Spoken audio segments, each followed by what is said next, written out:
Most people walk every day and assume it's harmless, almost pointless for the heart, and that belief might be the reason your cardio results have been stuck for years. Because here's the uncomfortable truth: walking can either quietly strengthen your heart for decades or do almost nothing at all, depending on how your heart responds while you're moving. This video is about what walking really does to your heart, according to how cardiologists actually think about cardiovascular function, not fitness myths, not step count culture, and not just move more advice. Most people believe walking is too easy to matter. Others believe more steps automatically mean a healthier heart. Both are wrong. Your heart doesn't care about steps, it cares about demand. When you walk, your heart is making constant decisions: how much blood to pump, how fast to beat, how efficiently to recover afterward. And those decisions determine whether your heart muscle adapts or stays the same. Here's where things get interesting.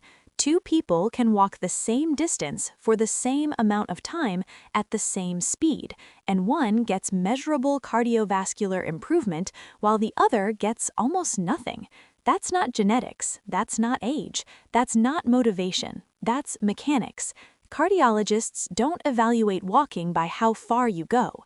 They look at how walking stresses the heart, how quickly the heart adapts, and how efficiently it returns to baseline.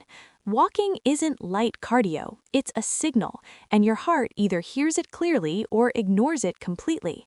If you've ever wondered why daily walks didn't improve your endurance, why your resting heart rate didn't drop, or why your fitness tracker shows activity without real progress, it's because no one explained the system your heart actually follows. Once you understand that system, walking becomes one of the most underestimated tools for heart health, especially if intense exercise feels unrealistic or unsustainable. So let's break down exactly how walking interacts with your heart from a cardiologist's perspective, starting with the internal system that decides whether walking changes anything at all. To understand what walking really does to your heart, you have to see it the way cardiologists do, as a system, not an activity. Here's the system. Input. That's the walk itself: your pace, terrain, posture, breathing, and duration. Filter. That's your cardiovascular response: how much your heart rate rises, how strongly the heart contracts, and how efficiently blood vessels open to deliver oxygen. Output. That's adaptation: lower resting heart rate, improved stroke volume, better blood pressure control, and reduced cardiovascular risk. Most people focus only on the input: steps, distance, minutes. Cardiologists focus on the filter, because if the filter doesn't activate strongly enough, the output never changes.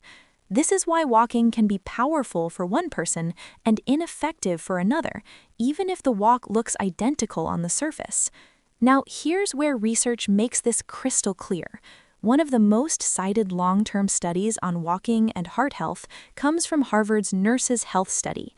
Researchers followed over 70,000 women for years, tracking physical activity and cardiovascular outcomes.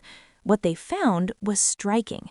Women who walked regularly had a significantly lower risk of coronary heart disease, but only when the walking intensity elevated heart rate to a moderate level.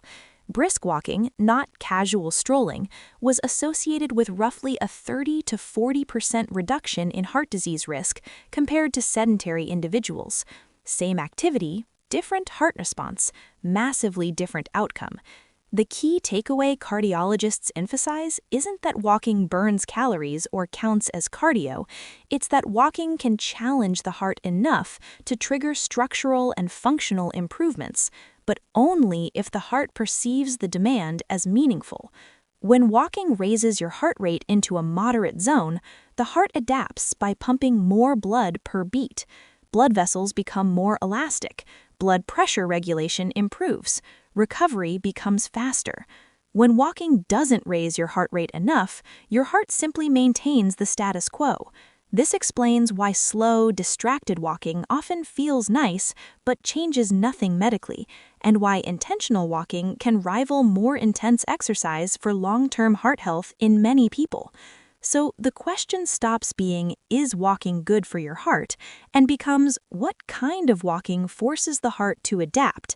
That's where the real strategy begins, starting with the first step most people get completely wrong. The first step sounds almost too simple, which is why most people underestimate it, but cardiologists quietly treat it as non-negotiable. It's walking with enough intention to cross your heart's activation threshold. Here's what that means. Your heart has a comfort zone. Below it, the heart rate rises slightly, blood flow increases just enough, and everything stays efficient but unchanged. Above it, the heart has to work harder, and that's where adaptation begins. Step 1 is making sure your walking pace consistently pushes you just past that comfort zone. Not breathless, not gasping, but unable to casually hold a long, relaxed conversation. This is where many people go wrong. They walk while scrolling, walking the dog, or casually chatting, and the pace subconsciously slows to match comfort. The heart never gets challenged. The filter never activates. Cardiologists often describe effective walking intensity as talk but not sing.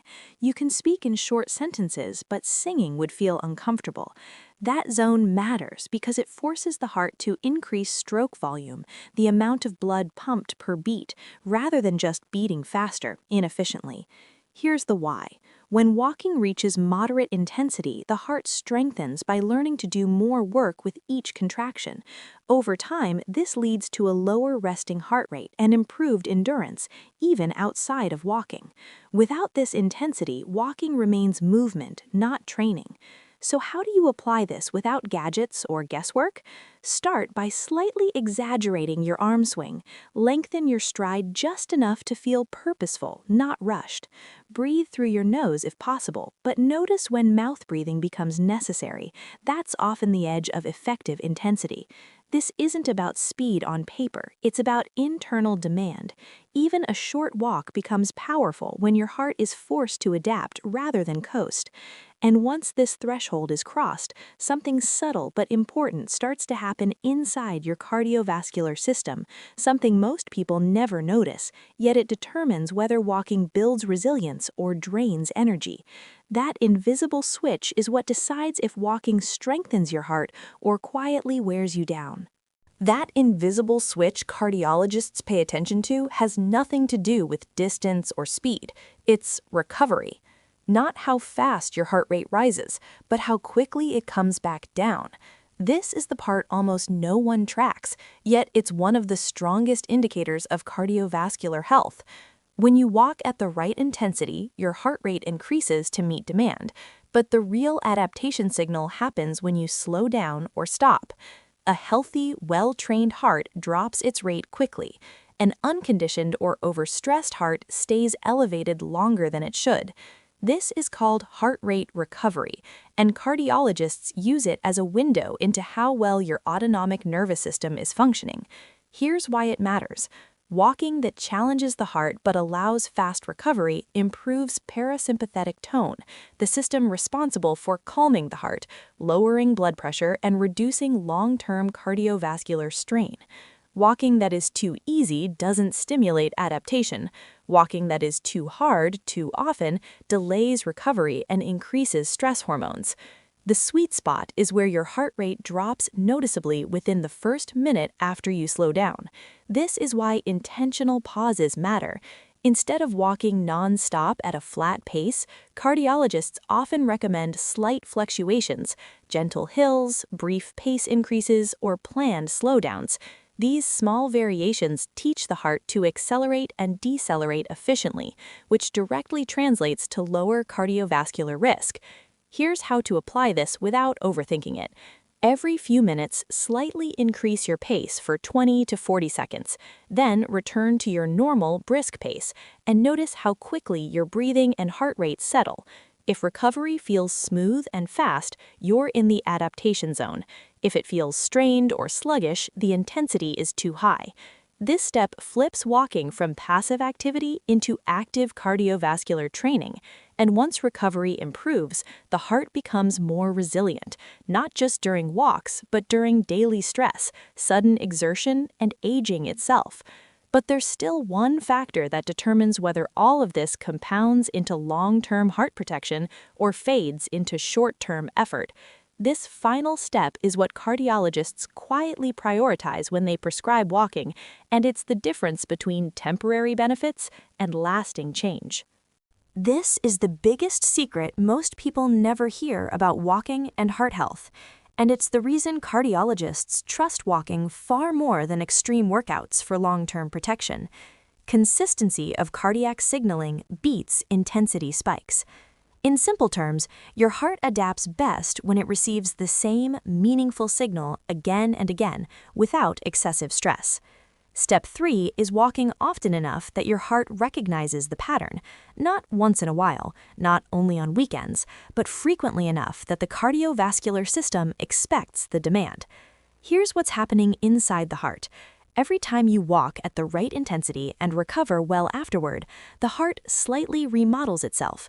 The muscle fibers become more efficient, blood vessels improve their ability to dilate, the nervous system becomes better at shifting between effort and calm. But these adaptations are fragile. If the signal disappears for long stretches, the body reverts back, not because walking stopped working, but because the heart stopped expecting it. Cardiologists often explain this as reminding the heart what its job is. This is why moderate walking done most days of the week consistently outperforms sporadic high-intensity workouts for reducing cardiovascular risk, especially as people age. The heart prefers predictability over punishment, so the strategy becomes simple but powerful. Walk often enough that your heart stays familiar with moderate demand. Keep intensity high enough to cross the activation threshold. Recover cleanly so stress doesn't accumulate. This is also why walking feels deceptively easy. You're not chasing exhaustion, you're reinforcing a signal. And once this signal becomes routine, the benefits quietly stack. Lower resting heart rate, better blood pressure control, improved glucose handling, greater stress tolerance. At this point, walking stops being exercise and becomes cardiovascular maintenance, like brushing your teeth for your heart. And when these 3 steps work together, intentional intensity, fast recovery, and frequent signaling, something powerful happens. The heart doesn't just get stronger, it becomes calmer, more efficient, and more protected against the exact conditions that cause heart disease in the first place. That leads directly into the master rule cardiologists actually follow when they recommend walking, the rule that ties everything together. Here's the master rule cardiologists actually follow when they recommend walking for heart health. Your heart adapts to the quality of the signal, not the drama of the workout. When walking is done the right way, it does 3 things at once. It challenges the heart just enough to demand more blood per beat. It trains the nervous system to recover quickly and stay calm. And it repeats that signal often enough that the heart restructures itself around efficiency. That's the real power. Step 1 gave the heart a reason to work, crossing the activation threshold instead of coasting. Step 2 taught the heart how to calm itself, fast recovery instead of chronic stress. Step 3 made the signal familiar, consistency instead of randomness. Together, they create a heart that doesn't panic under effort, doesn't spike under stress, and doesn't deteriorate quietly with age. This is why cardiologists don't obsess over step counts. They look at resting heart rate trends, blood pressure stability, recovery speed, energy levels during daily life. Walking, when done intentionally, improves all of those, not because it's extreme, but because it's sustainable. You're not forcing your heart to survive workouts. You're training it to operate efficiently all day, every day. That's why walking lowers cardiovascular risk more reliably than most people expect, and why people who walk well often outperform those who train hard but inconsistently. So the takeaway is simple. Don't walk to burn calories. Don't walk to hit a number. Walk to send a clear, repeatable signal to your heart. Brisk enough to matter, controlled enough to recover, frequent enough to stick. If you start walking this way, you won't just feel fitter, you'll feel steadier, calmer, and more capable under pressure. And that's what real heart health looks like. If this helped you see walking differently, use it today. One intentional walk can start changing how your heart behaves long before you ever feel in shape. This video is for educational purposes only and is not medical advice. Talk to a qualified clinician for personal guidance.